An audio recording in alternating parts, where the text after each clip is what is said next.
que recebemos com muita alegria aqui para ampliar a discussão dos desafios e perspectivas do terceiro setor, mencionando que o NEATES tem assento no Confoco. A Laís, que tem um histórico de e de ser protagonista na elaboração do marco regulatório das organizações da sociedade civil, é a representante do NEATES e ocupa um papel relevante no Conselho Nacional de Fomento e Colaboração. Mas ela tem também outros predicados e eu preferiria que ela se apresentasse, fizesse a sua fala, para que, ao final, a gente pudesse, talvez, se o público se animar a nos provocar com questões e a gente poder avançar na nossa aula aberta. Laís, muito bem-vinda, uma boa noite agora, quase, e com você com a palavra, por favor.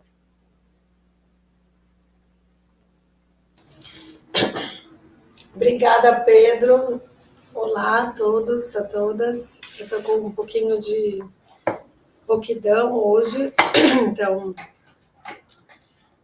vocês me desculpem aí que eu não estou na minha melhor forma.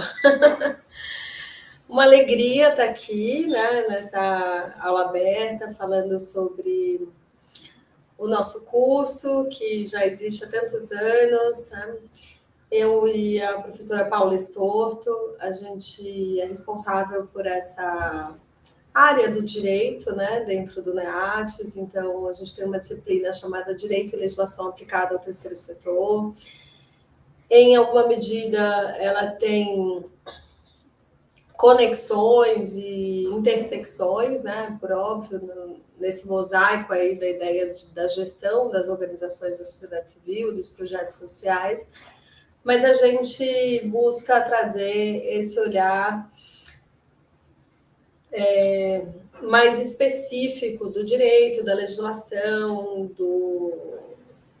da conformidade legal, digamos assim, da gestão para dentro da gestão das organizações, né? Então, a ideia não é fazer algo que seja... Enfim, a pessoa não vai sair advogada da nossa disciplina, né? Mas, enfim, ela é boa para quem já é advogado e quem é advogada, e é excelente também para quem é uma liderança, um gestor, uma pessoa que está querendo conhecer mais as organizações e os projetos, porque ela apresenta um panorama bastante relevante do ordenamento jurídico, de onde estão alicerçadas as questões, qual que é o momento atual que a gente está hoje, um pouco da história de como a gente chegou até aqui, do ponto de vista da regulação, e quais são as tendências e os próximos passos, até para que um gestor possa saber demandar, né, nos casos concretos, diante dos desafios que são apresentados, né? Então, eu vou até comentar aqui, abrir o programa da disciplina, vou comentar aqui um pouquinho com vocês os principais tópicos, né, que a gente traz aí nessa ementa. A gente começa na primeira aula falando sobre direitos humanos, sobre hierarquia das normas, buscando trazer uma tradução um pouco do funcionamento do Estado, do ponto de vista, enfim, da produção, né, do processo legislativo, das normas do executivo, das decisões do judiciário, e combinando isso também com o Sistema Internacional de Direitos Humanos, que tem aí uma incidência grande sobre a nossa sociedade, especialmente porque a gente ratificou, ou seja, confirmou, nosso Congresso Nacional incorporou, né, traduzindo aqui em várias gramáticas, e hoje a gente tem os tratados de direitos humanos dentro do nosso nível hierárquico de Constituição Federal, né? Então, eu, inclusive, tive a oportunidade de participar na ONU da elaboração do Tratado de Direitos Humanos voltado às pessoas com deficiência, que é a Convenção sobre os Direitos das Pessoas com Deficiência. Então, a gente traz alguns exemplos desse tratado que é mais recente, mas também mencionando os outros que historicamente foram sendo aprovados desde a criação das Nações Unidas lá em 1945. Essa conexão também é importante, inclusive como fundamento dos próprios projetos, porque muitas vezes as áreas de atuação das organizações, elas estão conectadas com essa legislação nacional e internacional. Então, se a organização trabalha com criança e adolescente, por exemplo, ela precisa conhecer o ECA e todo o normativo nacional, e também a Convenção sobre os Direitos da Criança e todos o sistema de monitoramento da implementação desse tratado lá fora, porque essa conexão do global com o local também é um terreno importante para edificar, né, as organizações da sociedade civil no Brasil. Então, nesse contexto dos direitos humanos, a gente também traz o direito à liberdade de associação, que é um direito humano fundamental, está previsto na nossa Constituição Federal e está previsto em diversos tratados internacionais de direitos humanos, e essa também é uma introdução que a gente considera importante para o início do programa, da disciplina. A gente traz também uma aula específica sobre a formatação jurídica das entidades, né?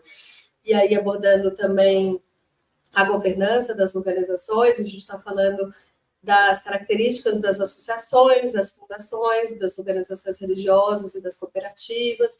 A gente também menciona a legislação específica de fundos patrimoniais, os chamados endowments, a Lei 13.800 de 2019, e também os chamados negócios de impacto. Para cada um deles, a gente vai trazendo também a bibliografia mais específica correspondente. A gente tem uma aula que eu gosto bastante, né, sobre tributação das organizações. Nessa aula, a gente fala sobre as imunidades e as isenções. Eu gosto muito de classificar a diferença entre imunidades e isenções a partir do anticorpo e da vacina, né? Ou a imunidade, a gente nasce com esse anticorpo que proíbe, veda a União, Estado, Distrito Federal e municípios de tributar as organizações de saúde, educação e assistência sobre patrimônio, rendas e serviços. E no caso da isenção, como se fosse uma vacina, né? Tem que tomar a injeção e a vacina é renovada de tempos em tempos a partir de determinados critérios e características. Então, tem um jeito diferente aí de se relacionar com a questão tributária. E a gente tem também, enfim, os incentivos fiscais que a gente abre. É claro que os incentivos fiscais é uma das intersecções que a gente falou no início, né? Porque na aula na disciplina de captação de recursos, vocês também vão ter esse olhar, mas lá com um ponto de vista da elaboração de projetos e das abordagens, das estratégias, e aqui com a tradução dessa gramática jurídica para apoiar o gestor a compreender a legislação, para entender também onde estão essas leis que vão falar sobre incentivo à cultura, sobre incentivo ao esporte, sobre incentivo aos projetos relacionados às pessoas idosas, às crianças e adolescentes, câncer, deficiência, e também o incentivo fiscal do MIROSC, que é o Marco Regulatório das Organizações de Sociedade Civil. E aí, falando um pouco do MIROSC, a gente está aqui, né, há 10 anos da lei, essas têm sido semanas aí de muita reflexão, comemoração em relação à edição da Lei 13.019 de 2014, que está fazendo agora, então, 10 anos, em 2024. Ela tem um tempo de implementação menor, né, porque ela entrou em vigor a partir de 2016 para a União, Estados e Distrito Federal, em 2017 para os municípios. A ausência de implementação no âmbito federal trouxe uma série de dificuldades, mas hoje a gente tem a retomada dessa conversa, desse diálogo com o governo federal e a possibilidade de que nos próximos tempos, nos próximos ciclos, a gente tenha uma melhor operacionalização da Lei 13.019 de 2014. Né?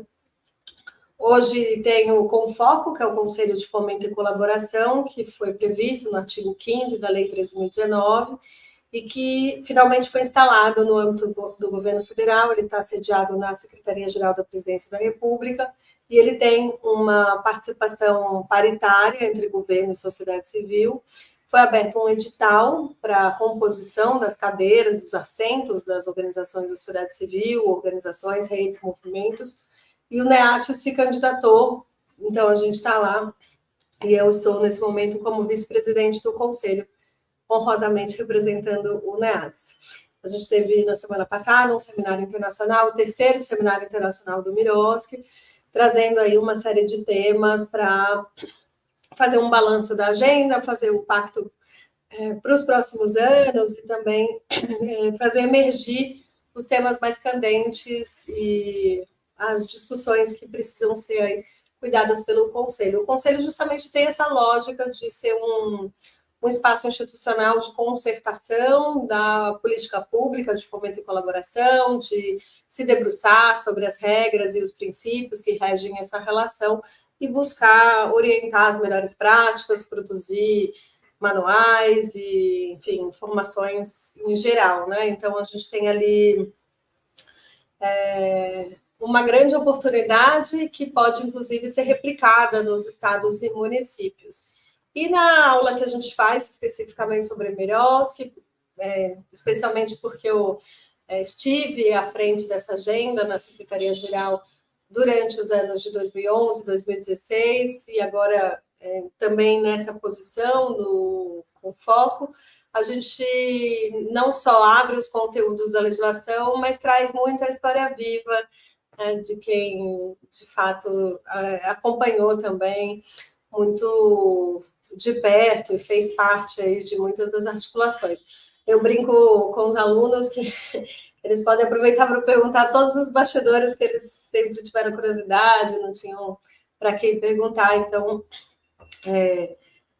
fiquem à vontade se vocês vierem eventualmente a fazer essa disciplina ou esse curso, serão muito bem-vindos. Acho que aqui a gente tem uma característica que é legal de contar para vocês, que é a disciplina de direito. Algumas disciplinas têm essa característica, o professor Pedro e o professor Padula vão saber nominar quais, mas eu queria aqui, do ponto de vista do direito, contar para vocês que a nossa disciplina de Direito e Legislação Aplicada ao Terceiro Setor, ela pode ser cursada independentemente, como se fosse um curso de extensão, e ela também integra, né, ela faz parte da composição das cadeiras que estão nesse mosaico do curso de especialização. Então, quando a gente tem a execução na prática dessa disciplina, a gente pode ter alunos da especialização e alunos que entraram só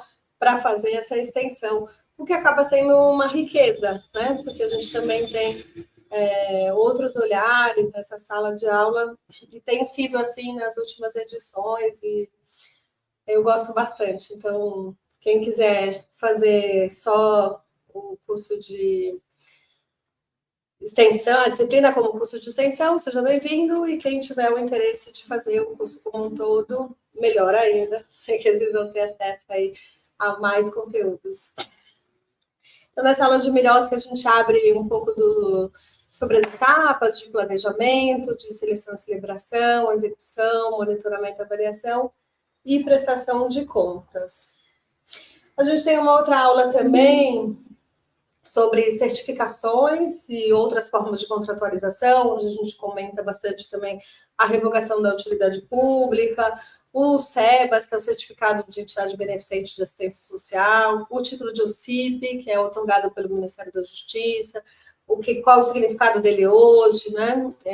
Muita gente também questiona a própria pertinência da manutenção dessa qualificação específica, né, prevista na Lei 9790, e também a gente fala sobre o título de organizações sociais, os contratos de gestão, que foram bastante descentralizados, Brasil afora, e hoje tem muitas leis pela autonomia federativa, né, municipais, estaduais, que podem ser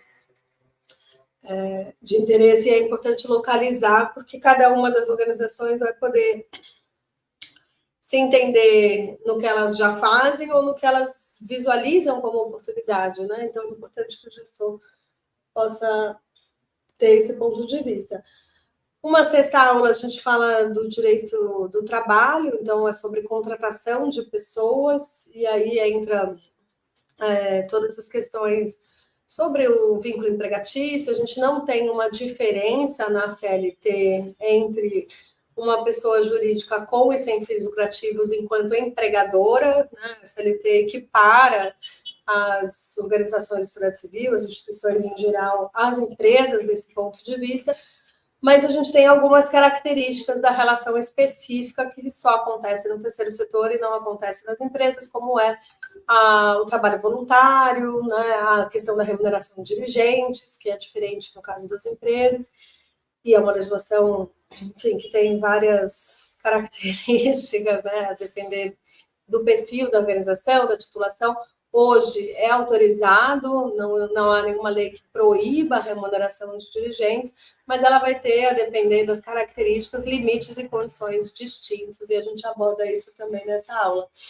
E a gente fala sobre a lei do aprendiz, sobre a questão das cotas de pessoas com deficiência, né?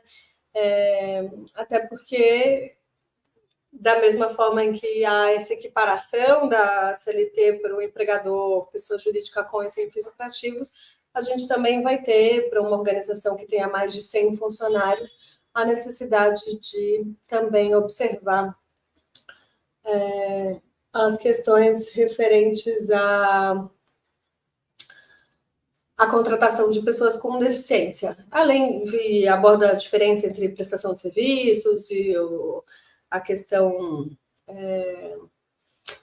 do empregado em si, a reforma trabalhista, né, que alterou coisas em relação à terceirização, enfim.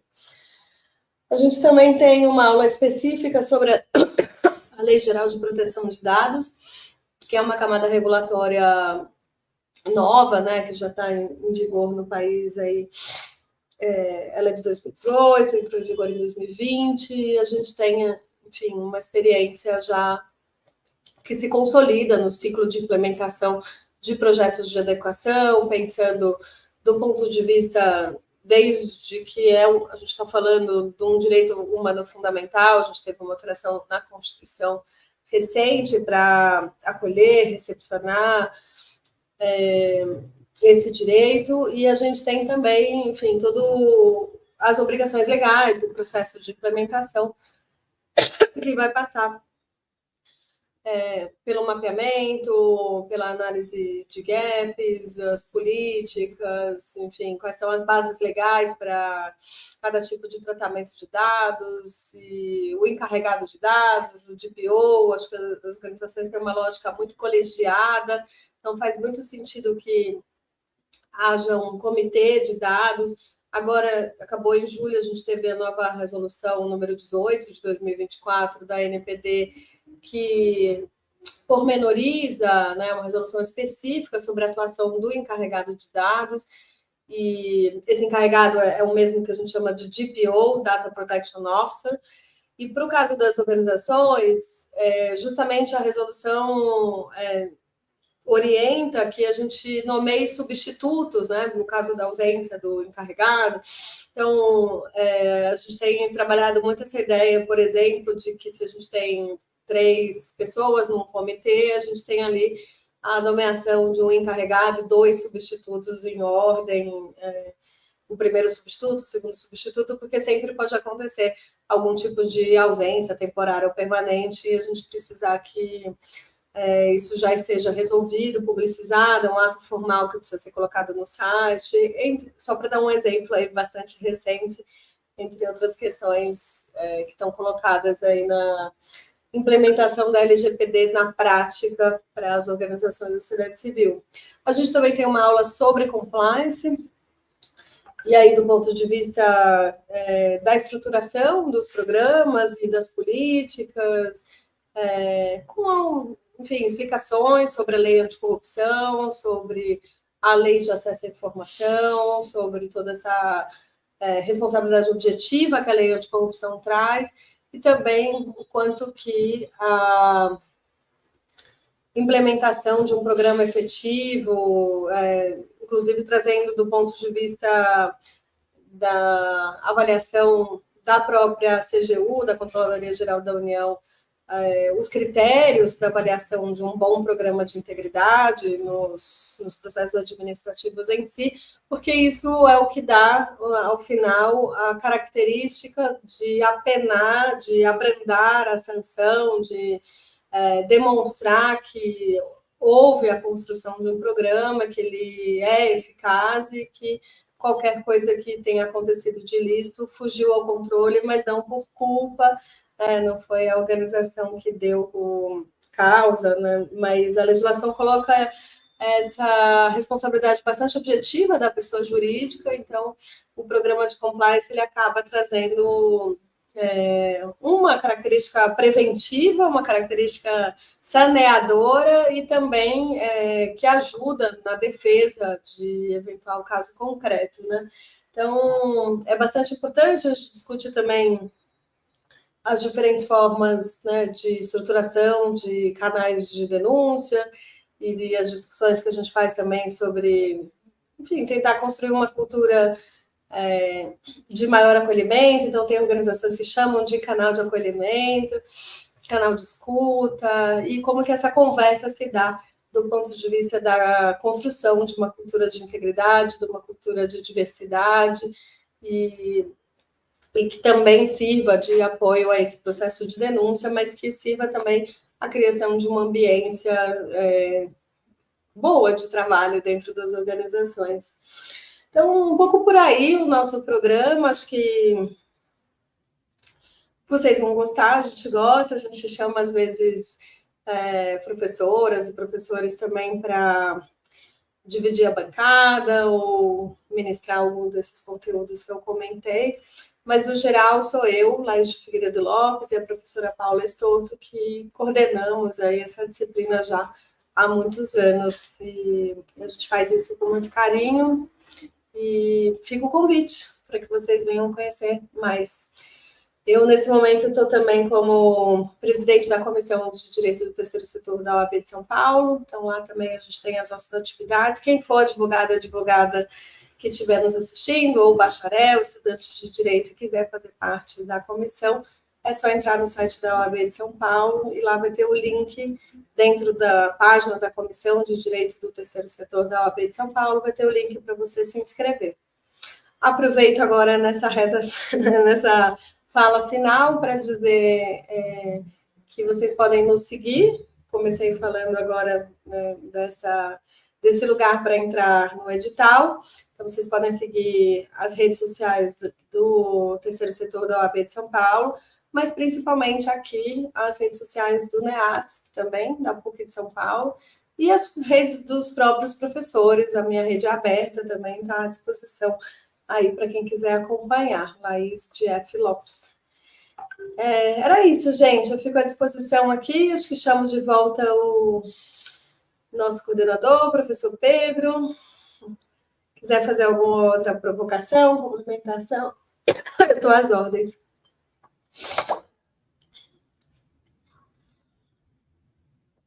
Acho que está mudo, Pedro. Saúde, minha querida Laís. Obrigado. Acho que uma preocupação que aparece muito nas nossas turmas mais recentes, né? Porque a gente migrou para online a partir da pandemia e tem remodelado o curso e elaborado estratégias para trabalhar online. E uma coisa maravilhosa tem sido atingir outras regiões do Brasil, atingir outros espaços e outras realidades, né? Então, ter alunos da região Nordeste, ontem tivemos um TCC.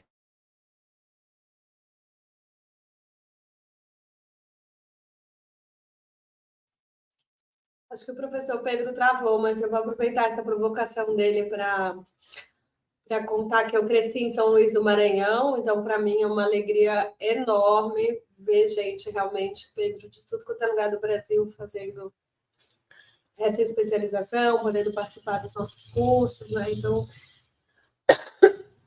são todos bem-vindos. Acho que esse aprendizado da pandemia trouxe aí realmente um novo olhar para a nossa PUC. Acho que a gente tem... Ele voltou agora. Vai lá, Pedro, por favor. Estava falando que eu sou do Maranhão, que é uma alegria para mim também encontrar todas as pessoas do Brasil. Exatamente, já tivemos gente de São Luís, inclusive.